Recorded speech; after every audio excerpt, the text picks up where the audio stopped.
Hello प्यारे बच्चों, welcome back to organise knowledge channel. और आज की जो वीडियो है उसमें जैसा कि आप स्क्रीन पर देख पा रहे हो, आज डिस्कस करेंगे worksheet number 17 for class 9th। विषय विज्ञान है और ये वर्कशीट आपके लिए 13 अगस्त 2021 के लिए शेड्यूल की गई है। आज की जो वर्कशीट है बच्चों, उसमें हम यौगिक व मिश्रण के बारे में पढ़ेंगे। लास्ट वर्कशीट में हमने तत्वों के बारे में पढ़ा था। हमने पढ़ा था धातु, अधातु और जो उपधातु हैं वो क्या होती हैं, उनके क्या क्या गुण धर्म हैं। आज की वर्कशीट में हम यौगिक और मिश्रण के बारे में जानेंगे और उनके अंतर को हम समझेंगे। वर्कशीट शुरू करने से पहले बेटा प्लीज़ चैनल को सब्सक्राइब कर दीजिए, बेल आइकन को भी प्रेस कर लो ताकि आपको आने वाली वीडियोस की नोटिफिकेशन वो आपको मिल जाए। जिज्ञासा दीदी, तत्वों के बारे में तो हमने जान लिया, लेकिन ये यौगिक क्या होते हैं? आप ज्ञान की क्वेरी है कि हमने प्रीवियस वर्कशीट में तत्वों के बारे में पढ़ लिया, लेकिन हमने साथ में ये भी पढ़ा था कि यौगिक जो हैं वो भी कैसे पदार्थ होते हैं, वो भी शुद्ध पदार्थ का ही रूप है। इस वर्कशीट में हम पढ़ेंगे कि जो यौगिक हैं वो क्या होते हैं। ज्ञान, यौगिक वह शुद्ध पदार्थ होते हैं जिनका निर्माण दो या दो से अधिक तत्वों के एक निश्चित अनुपात में रासायनिक विधि के संयोजन से होता है।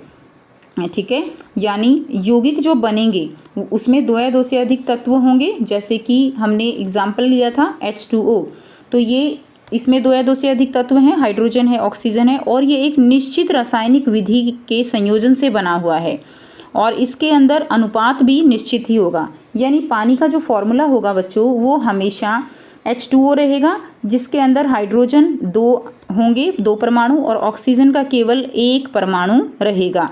ठीक है, तो ये क्या बन जाता है, ये H2O बन जाता है।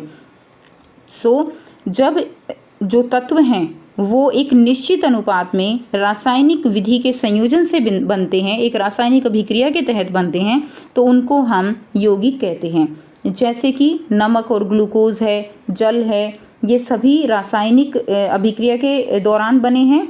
इन सभी का अनुपात निश्चित है, तो इनको क्या कहा जाएगा, इनको यौगिक कहा जाएगा।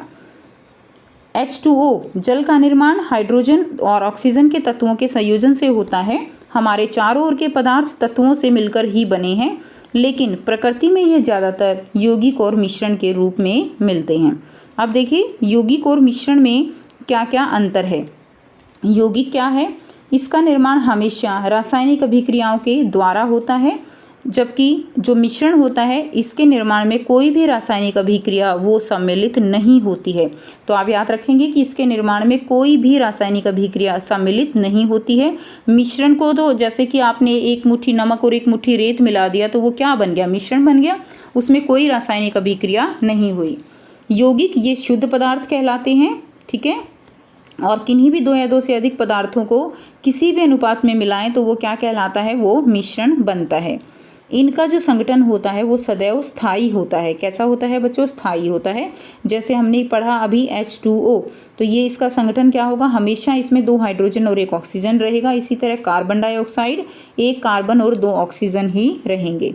इन पदार्थों के गुण धर्म इनके निर्माण में सम्मिलित तत्वों से पूरी तरह से भिन्न होते हैं। यानी जो नया पदार्थ बनता है उसके गुण जिन पदार्थों से वो बना हुआ है उससे बिल्कुल अलग होंगे। जैसे कि हाइड्रोजन प्लस ऑक्सीजन क्या बनता है, पानी बनता है। अब ये तो दोनों क्या हैं, ये दोनों तो गैस हैं, और ये क्या बना है, ये जो है पानी बना है, यानी लिक्विड बना है। इसके जो गुण हैं वो इन दोनों से बिल्कुल अलग हैं। नेक्स्ट देखिए, यौगिक हमेशा एक निश्चित ताप पर द्रव या वाष्प में बदल जाते हैं। नेक्स्ट, इसके घटकों को केवल रासायनिक प्रतिक्रिया द्वारा ही अलग किया जा सकता है, जैसे विद्युत अपघटन। तो इनको अलग अलग करने के लिए केवल रासायनिक प्रक्रिया के द्वारा ही इनको हम अलग अलग कर सकते हैं। अब उदाहरण दिया गया है, जैसे कि जल है, नमक, कॉपर सल्फेट, कार्बन डाइऑक्साइड और मीथेन इत्यादि। ठीक है, तो ये सारे क्या हो जाएंगे, ये सारे उदाहरण हो जाएंगे। जिसमें देखिए अगर कॉपर सल्फेट का हम फॉर्मूला लिखें तो क्या होगा, CuSO4। कार्बन डाइऑक्साइड का फॉर्मूला रहेगा CO2। मीथेन का फॉर्मूला है CH4। तो ये जो है क्या हो जाएंगे, ये जो है सारे यौगिक हैं। अब हम मिश्रण के बारे में हमने 2 पॉइंट्स पढ़ लिए थे। थर्ड जो पॉइंट है वो क्या है, यह अशुद्ध पदार्थ कहलाते हैं। तो यौगिक क्या है, ये शुद्ध पदार्थ है, और मिश्रण क्या है, यह अशुद्ध पदार्थ है। नेक्स्ट देखिए, मिश्रण का संगठन जो है वो परिवर्तनीय होता है, यानी मिश्रण को जो हमने उसके अंदर घटक डाले हैं उनको हम बदल भी सकते हैं। आपने 2 चम्मच डाला है, आप 3 चम्मच भी डाल सकते हो। अगर आप जो है रेत के अंदर आप नमक मिला रहे हो, ठीक है, तो उसमें कोई ऐसा फिक्स अमाउंट नहीं होता। मिश्रण समांगी या विषमांगी दोनों ही प्रकार के हो सकते हैं, जैसे दूध और हवा। तो मिश्रण हमने समांगी और विषमांगी दोनों प्रकार के पढ़े। समांगी मिश्रण जो हमने विलयन पढ़ा और विषमांगी मिश्रण हमने कोलाइड और निलंबन पढ़ा। मिश्रण में उपस्थित तत्व और यौगिक अपने गुण धर्म दर्शाते हैं, तो उनके जो गुण धर्म हैं वो जो है अपने अलग अलग गुण धर्म दर्शाएंगे, यानी कोई नया पदार्थ नहीं बनेगा। नेक्स्ट देखिए, इसके घटकों को भौतिक विधियों द्वारा आसानी से अलग अलग किया जा सकता है। तो भौतिक विधि से हम इनको अलग अलग कर सकते हैं। जैसे मान लीजिए रेत के अंदर हमने जो लोहे की जो बुरादा है वो मिला दिया है, तो लोहे के बुरादे को हम आसानी से किससे अलग कर सकते हैं? चुंबक के द्वारा हम उसको आसानी से अलग कर सकते हैं। तो इस तरह से भौतिक विधि द्वारा इनको अलग अलग किया जा सकता है। अब देखिए यहाँ पे बहुत ही आसान से बच्चों 3 प्रश्न दिए गए हैं, ठीक है, जिनके उत्तर हम करेंगे। तो आइए बेटा समझ लेते हैं प्रश्नों को। पहला जो प्रश्न है, यौगिक और मिश्रण की उदाहरण सहित व्याख्या कीजिए। तो यौगिक क्या होंगे?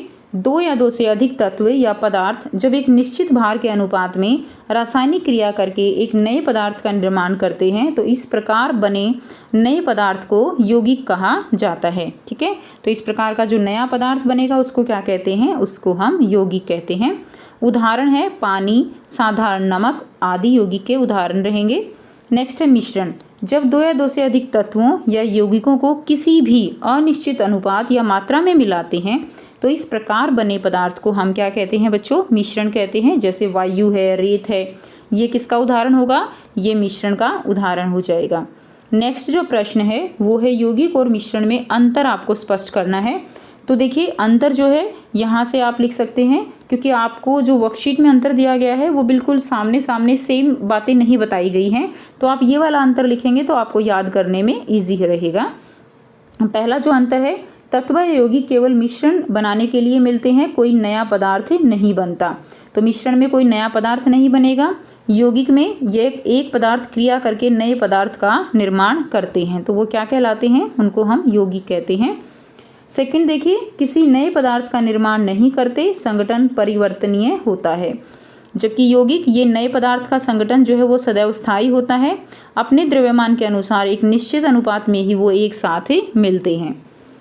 थर्ड पॉइंट लिखेंगे, मिश्रण में उपस्थित घटक अपने गुण धर्मों को दर्शाते हैं, जबकि जो यौगिक है नए पदार्थ के गुण धर्म पूरी तरह से जो अभिकारक हैं उनसे अलग होते हैं। नंबर 4, घटकों को भौतिक विधियों द्वारा सुगमता से पृथक किया जा सकता है, यानी अलग किया जा सकता है, जबकि यौगिक में घटकों को केवल रासायनिक या वैद्युत रासायनिक अभिक्रिया द्वारा ही पृथक किया जा सकता है। उदाहरण लोहे और गंधक का मिश्रण, और यहाँ पे उदाहरण तथा लोहा आपस में क्रिया करके क्या बना लेते हैं? आयरन सल्फाइड यानी Fe2S बना लेते हैं। तो अगर हम उनको बिना अनुपात के मिलाएंगे तो वो केवल मिश्रण रहेगा, लेकिन हम उनको प्रॉपर अनुपात में मिला के जब गर्म करेंगे तो वो क्या बन जाएगा? आयरन सल्फाइड बन जाता है। तो यहाँ से आप इसका अंतर कर लेंगे। प्रश्न 3 है, निम्नलिखित पदार्थों को यौगिक एवं मिश्रण में वर्गीकृत करें, इन्हीं में से शुद्ध पदार्थ छांटकर अलग से भी लिखें। तो देखिए सबसे पहले क्या दिया गया है? जल। जल क्या रहेगा बच्चों? यौगिक रहेगा, तो इसको हम यौगिक के सामने लिखेंगे। मिट्टी मिश्रण है तो मिश्रण में लिख दिया हमने। उसके बाद देखिए चीनी, चीनी जो है यौगिक है, ठीक है। उसके बाद नमक भी यौगिक है जिसका फॉर्मूला NaCl होता है।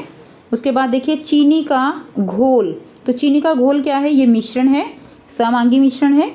वायु ये भी मिश्रण है। दूध, दूध भी मिश्रण है, कोलाइड टाइप का मिश्रण है ना। उसके बाद कार्बन डाइऑक्साइड, कार्बन डाइऑक्साइड जो है ये यौगिक है। हाइड्रोक्लोरिक अम्ल भी यौगिक है। ईंट, ईंट क्या है? मिश्रण है। तो इस तरह से आप लिख देंगे, ये सारे यौगिक हो जाएंगे और ये मिश्रण। अब शुद्ध पदार्थ कौन कौन से होंगे इसमें?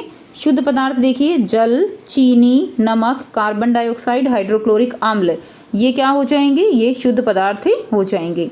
तो ये थी आपकी आज की साइंस की वर्कशीट, जिसमें हमने मिश्रण और यौगिक के बारे में सीखा और उनके अंतर को हमने समझा। सो अगर आपको वीडियो अच्छी लगी तो लाइक कर दीजिए, शेयर कर दीजिए और चैनल को भी सब्सक्राइब कर लीजिए। So thanks for watching students, मिलते हैं नेक्स्ट वीडियो में नेक्स्ट वर्कशीट के साथ। Take care.